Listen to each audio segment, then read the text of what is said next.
Alright, so today we're doing a little Big Ten preview, or I guess I should say, preview of the top teams in the Big Ten. I'm going to be going over who I think are probably the consensus top four in the conference, which are Ohio State, Oregon, Penn State, and Michigan in no particular order.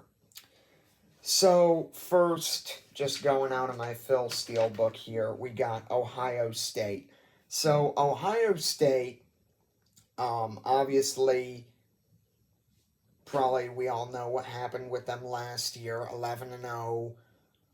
And then they go into the Michigan game, lose that, and pretty much lose everything. They lose their bowl game against Mizzou, which hardly even mattered, but that's besides the point. The Michigan game was a big disappointment, and part of the disappointment in that was, at least I think, based on what I saw in the Instagram comments from several Ohio State fans, the problem was, at least on the field, the quarterback. They were also mad at Ryan Day, yes, but the QB was a big point of problem, if you will. And so they addressed it in the transfer portal. And they also addressed so many other things that it's hard to count, but we'll get to that in a bit. They addressed the QB position and they got their hands on Will Howard from Kansas State, who will be their next QB this season. They've got backup QB Devin Brown and then two top recruits from this past offseason. Actually, maybe three, but the two main ones, Julian Sayin, who I believe was his commitment process was a bit of a it was just a toss up with a lot of teams. I think Alabama had something to do with it, of course. And then Air Noland, who's going to be a lefty QB as well. Those are listed as the third and fourth strings right now, but I mean, Will Howard, I would assume, only has a year left. You could see them starting next year, but for now, you got Howard and Devin Brown, your backup QB, who is number 33. That's very interesting. Ohio State also, I mean, the running back room, Travion Henderson and Quinshon Judkins. That is insane.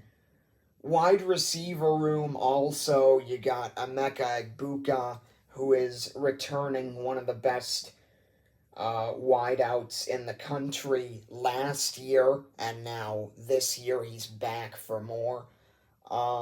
It's insane to think that he was their wide receiver 2 last year. Jeremiah Smith, the freshman, another top recruit. I think the top recruit for the wide receiver position comes in among others, of course, but Julian Fleming is one that they did lose to the portal, and he actually went to Penn State, who we'll get in a bit.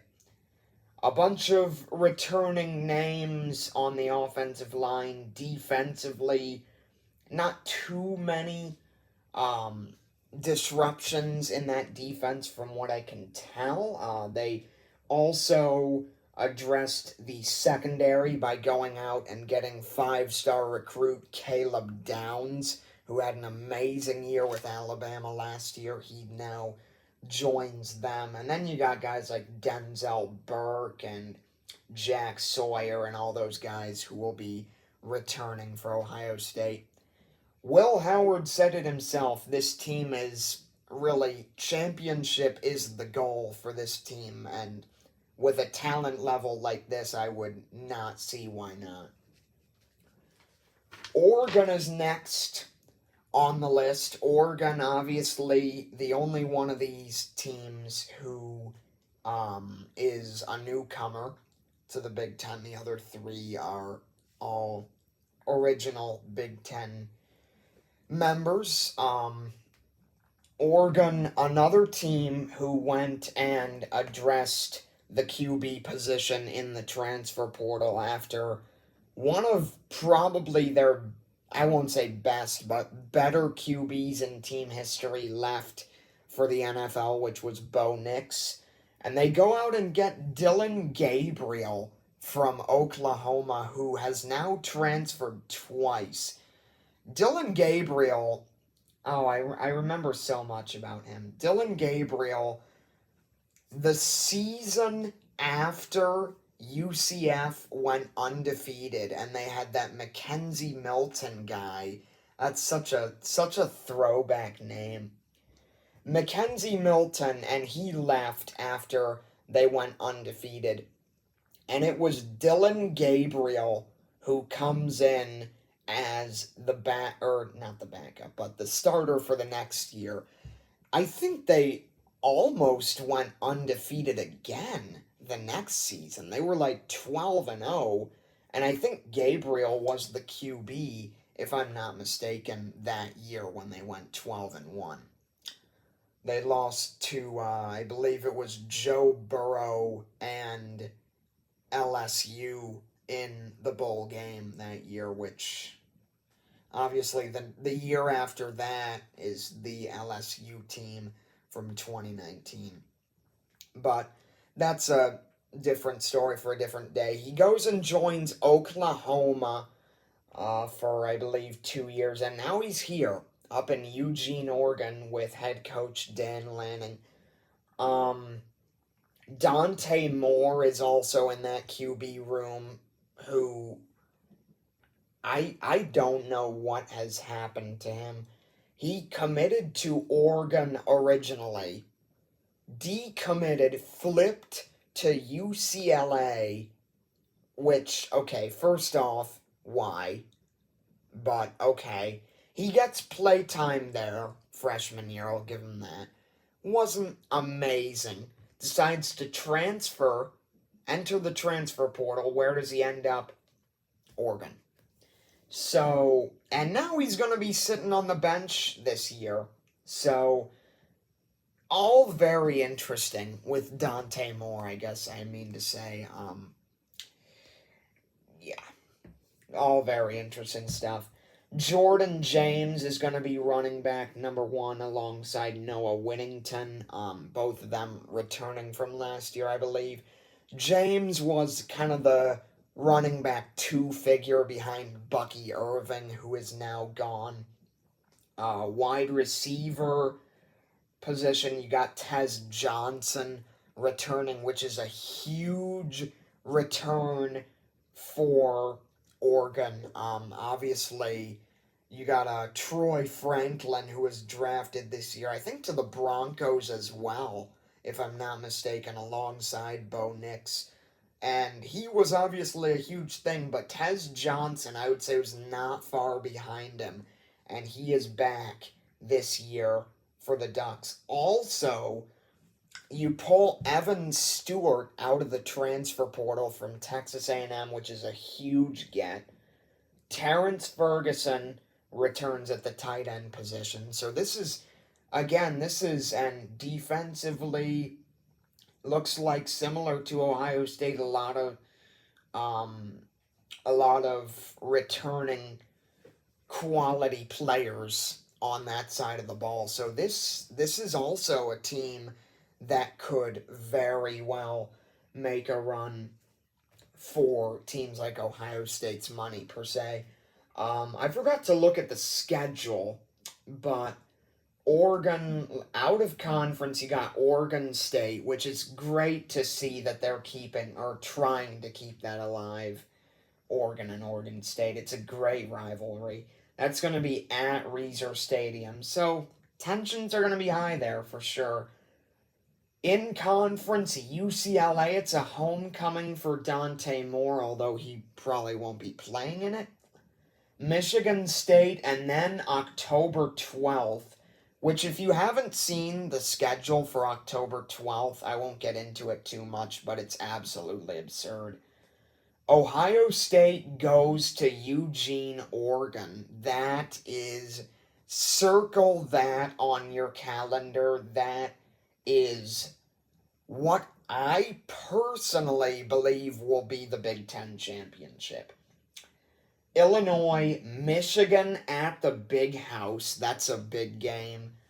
Maryland, Wisconsin, you get a bye week in there, and then Washington, which was a humongous, I guess, 2 games last year, which unfortunately they lost both. But I think that game has now unfortunately kind of lost its value a little bit. So, Oregon, absolutely a team to watch. Penn State is where we're headed to next. The famous 10-2 team, if you get the reference. Drew Aller returns at QB again for the Nittany Lions. You got Nick Singleton and Kaytron Allen, a huge running back duo again. Going to be one of the best running back duos in the country. Wide receivers, I think they lost,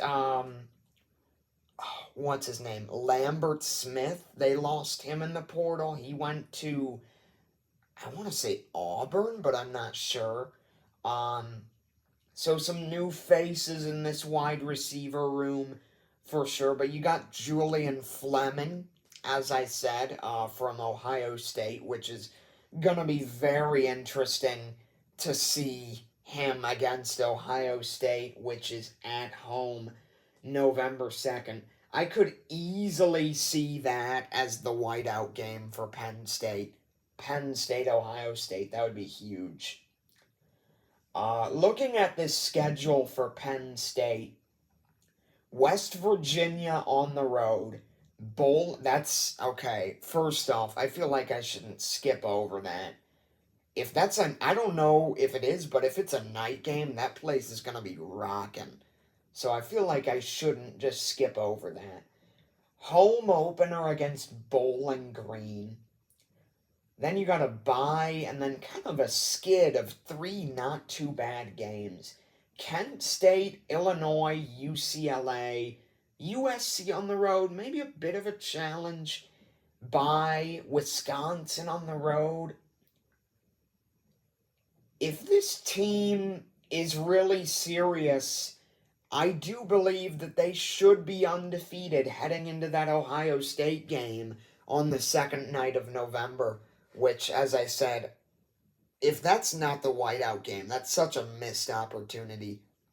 But Ohio State, and then again, the schedule really cools off. Washington at home, Purdue on the road, Minnesota on the road, Maryland at home. That is not... For the Big Ten, you avoid Michigan, you avoid Iowa, Okay, just bear with me. You avoid USC's on here. You avoid Oregon. Oregon, that's what I was going to say. Nebraska, I mean, like, really not a bad schedule for a Big Ten team. The Ohio State game is obviously hard to miss. Interesting that we won't see Penn State, Michigan this year. That kind of sucks, but usually this team is mocked for always being 10-2 behind Michigan and Ohio State. No Michigan this year. Big Ten schedule, really preferable. 11-1 is not too far from the reach, and if they go 11-1, they will be a CFP team, I firmly believe. The only way that they're not is if in that case, they get into the Big Ten championship game and lose it.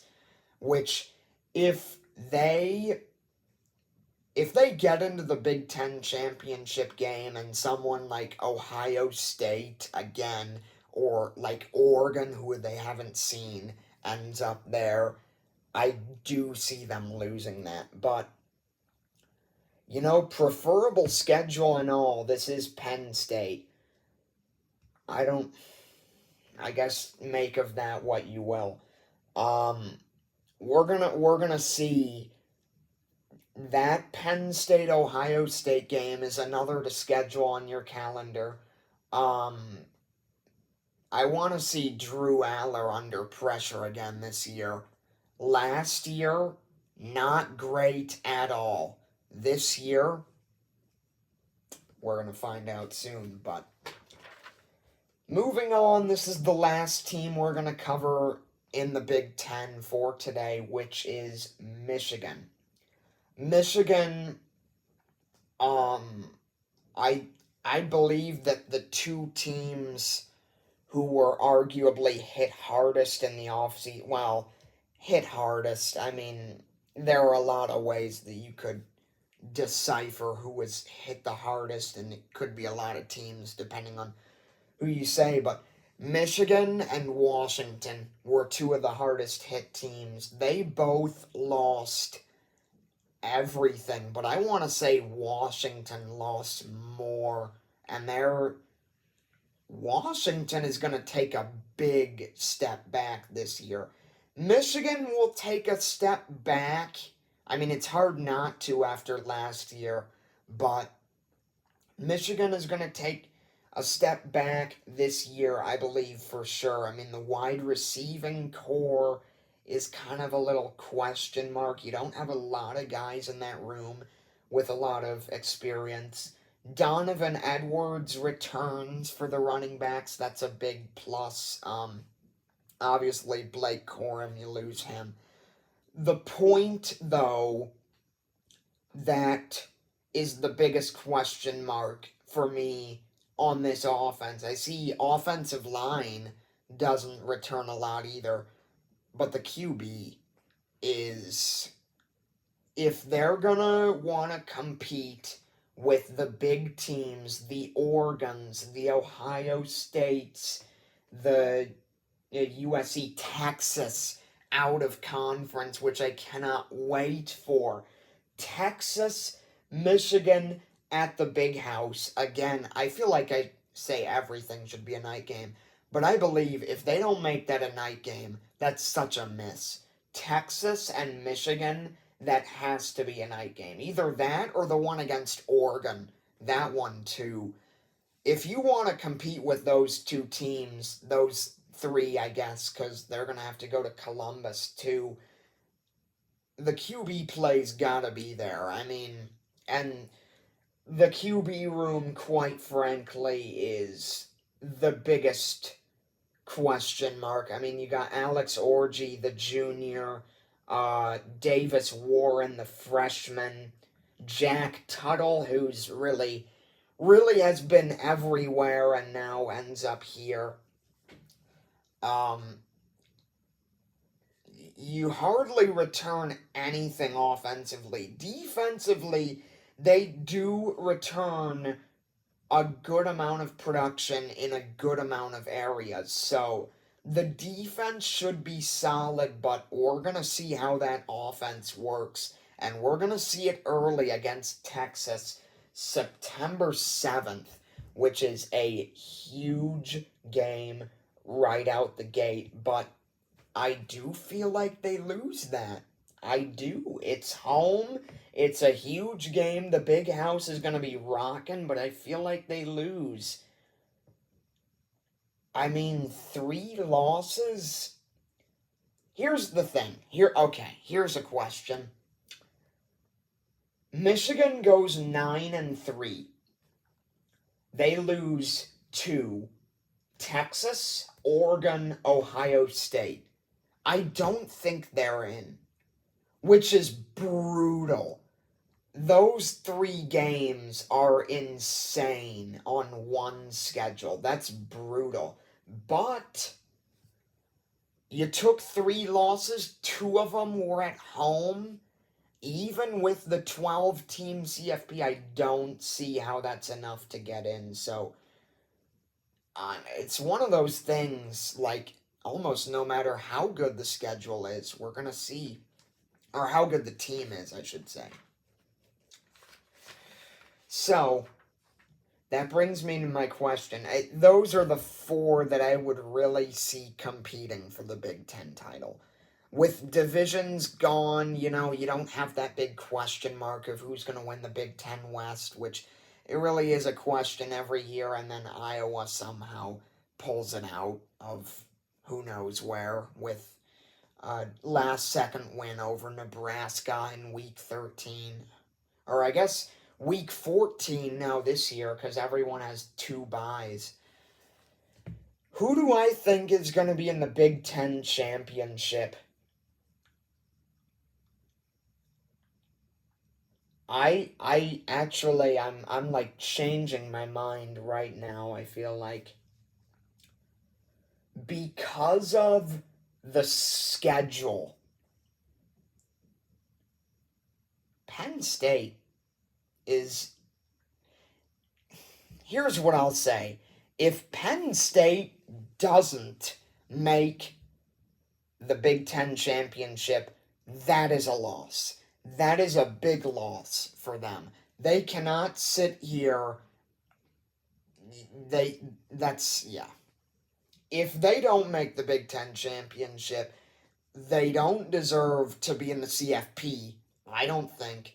Because if they lose to Ohio State and that's it, I feel like more cases than not, especially with everyone playing everyone else. Oregon plays Michigan. Oregon plays Ohio State. Ohio State plays Michigan.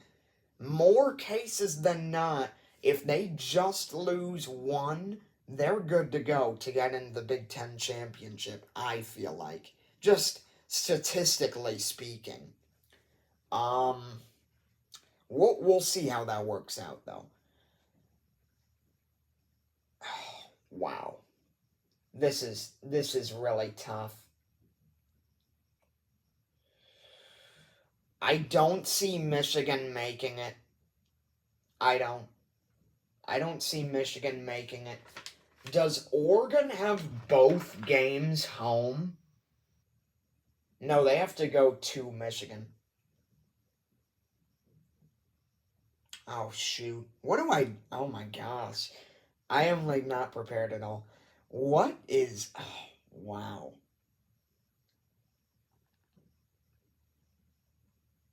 Okay, I think I've made up my mind. I'm actually going to leave Penn State out. I'm going with Ohio State and Oregon.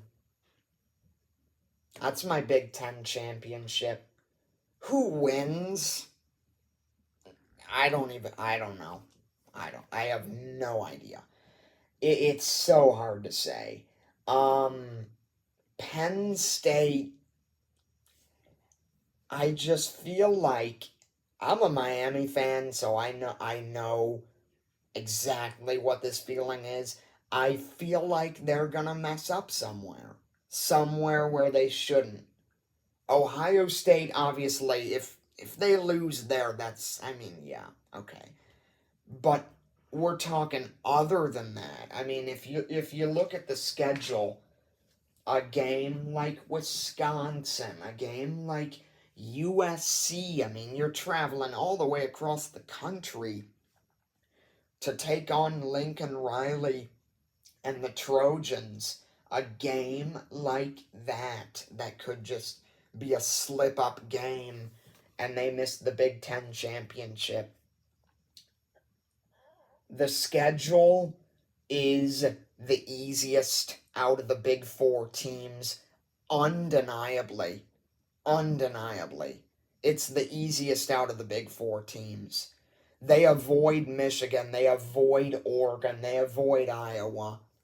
All those teams they avoid. The only game that they should lose in Big Ten play is Ohio State, or in football play for that matter, if they want to be taken seriously.